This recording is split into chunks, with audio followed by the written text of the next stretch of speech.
pense que malheureusement, on a affaire à une mafia. Justice israélienne, malheureusement, est composée, surtout le parquet, mais il faut faire tout ce qui est possible pour ne surtout pas tomber dans leurs mains, parce qu'on a affaire à des gens qui arrivent avec un agenda politique, qui veulent l'exprimer.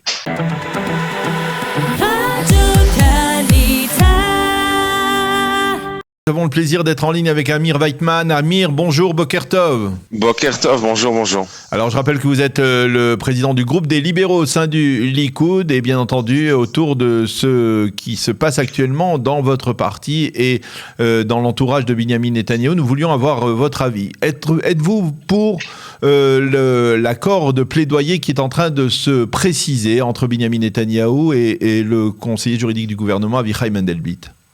Alors, d'abord, je précise que tout ça, ce n'est que mon opinion. Je n'ai aucune espèce d'information par rapport à ce qui se passe dans la réalité. Je suis simplement dépendant de ce que se dit dans les médias, comme tout le monde. Je n'en sais rien de plus. Maintenant, oui, mon opinion est que il faut sous condition, disons, sous réserve des détails que je ne connais pas, mais sur le principe, je suis en effet pour signer un tel accord. Je pense que la réalité claire est que Netanyahou n'a aucune chance d'avoir un jugement, un procès, voilà, d'avoir un procès équitable.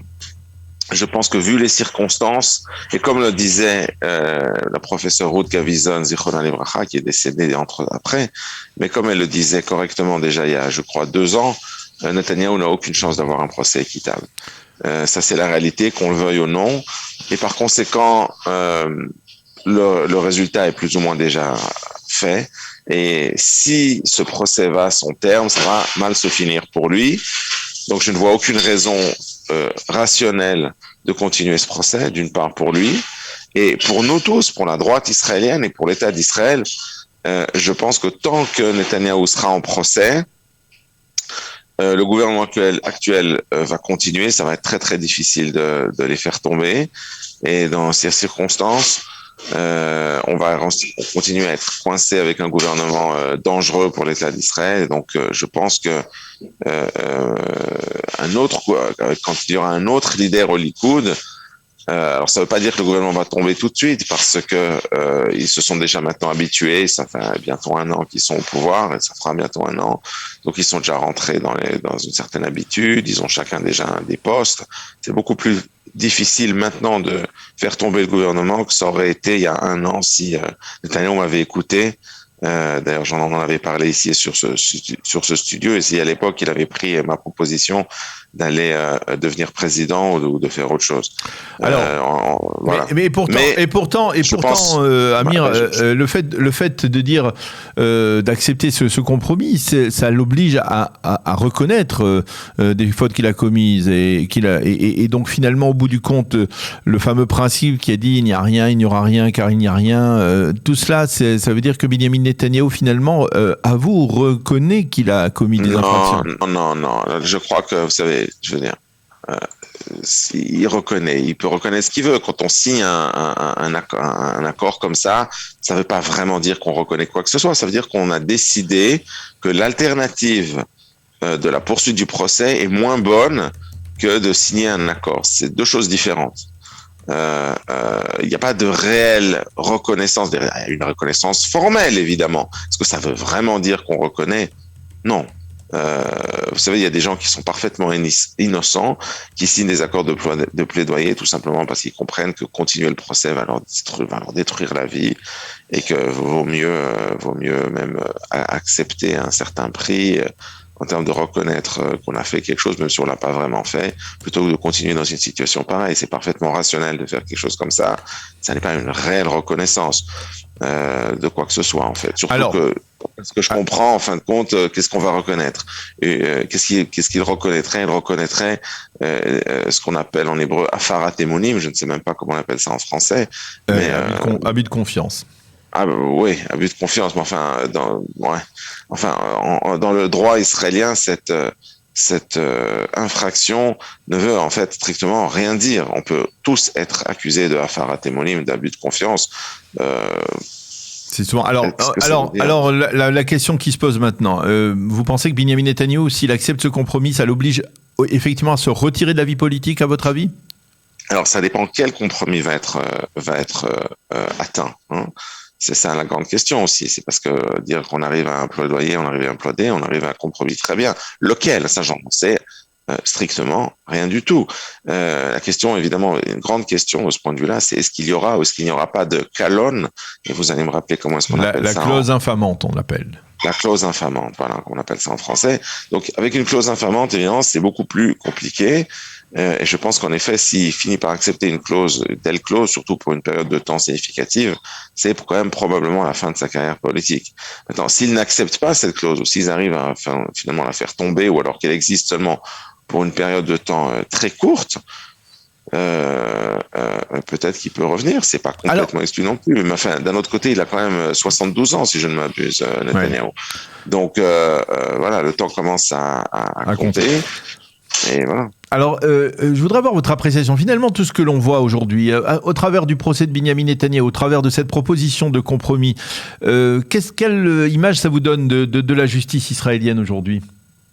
Moi, de toute façon, c'est pas nouveau, hein, mais je l'ai dit pour qui voulait entendre depuis déjà plusieurs années. Mais je pense que malheureusement, on a affaire à une mafia. La justice israélienne, malheureusement, est composée, surtout le parquet, mais de manière plus générale, c'est vraiment, faut pas tomber dans leurs mains. Hein. Faut faire tout ce qui est possible pour ne surtout pas tomber dans leurs mains, parce qu'on a affaire à des gens qui arrivent avec un agenda politique. Et qui veulent l'exprimer. Et donc, je ne pense pas que le système judiciaire israélien est un système juste. Je pense que, en tout cas, peut-être au niveau, disons, pas très élevé en première instance, il y a probablement plus de juges de qualité. Et peut-être que là, on peut plus facilement obtenir des jugements équitables. Mais plus on va monter dans le système, et particulièrement quand on arrive à la Cour suprême, et quand on arrive là-bas en tant que personnalité, et que le procès est chargé de poids idéologique et politique, alors là il n'y a plus du tout de justice. C'est vraiment sur qui on tombe et quel juge veut promouvoir quel agenda. Donc c'est assez la catastrophe, et il faut évidemment faire de grosses réformes dans le domaine judiciaire, grosses réformes qui évidemment ne vont pas être faites dans le gouvernement actuel, qui n'ont d'ailleurs pas été faites qui n'ont jamais été faites. Et il va falloir que le prochain gouvernement de droite, qui finira un jour ou l'autre pour arriver, fasse ces réformes. Et il faudra changer d'une part le système judiciaire de manière structurelle, et d'autre part, il faudra changer autant que possible la composition humaine du système judiciaire, parce que c'est pas possible d'être avec des gens de ce niveau. Je veux dire, c'est une catastrophe absolue. Alors, maintenant, on va essayer de parler un peu de ce qui se passe au Likoud et ce qui doit se passer au Likoud au cours des prochaines semaines, en supposant que effectivement cet accord de plaidoyer est conclu. Est-ce que vous pensez que, comme le dit un éditorialiste dans la presse israélienne de ce matin, qu'il est grand temps que Benyamin Netanyahou désigne une sorte de successeur, de dauphin qui pourrait lui succéder ? Non, pas du tout. On n'est pas dans un régime monarchique. Je ne sais pas qui c'est qui a dit ça, mais il dit absolument n'importe quoi. Personne n'a le droit, enfin, et puis Netanyahou peut dire ce qu'il veut, mais de toute façon, ce ne sera pas Netanyahou qui décidera qui sera le prochain leader du Likoud.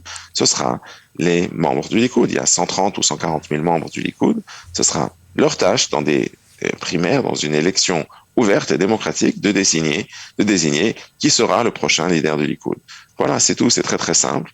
Et le processus, idéalement, serait que Netanyahou ne démissionne pas de la tête de son poste de leader de Likoud, mais simplement qu'on organise une primaire. Il faut lui laisser le temps. Alors, je pense 3-4 mois, ce serait très bien pour avoir une véritable campagne, que tout le monde puisse s'organiser. Mais en l'absence de successeur désigné, on va dire, de la part de Benyamin Netanyahou, vous ne craignez pas que le Likoud finalement vole en éclats et qu'il y ait il y ait une impossibilité de désigner un leader qui se détache? Pourquoi pas? Il y aura des élections, et les élections décideront, c'est tout. Comme il y a eu des élections dans tous les partis avec des primaires, et je vois pas le problème.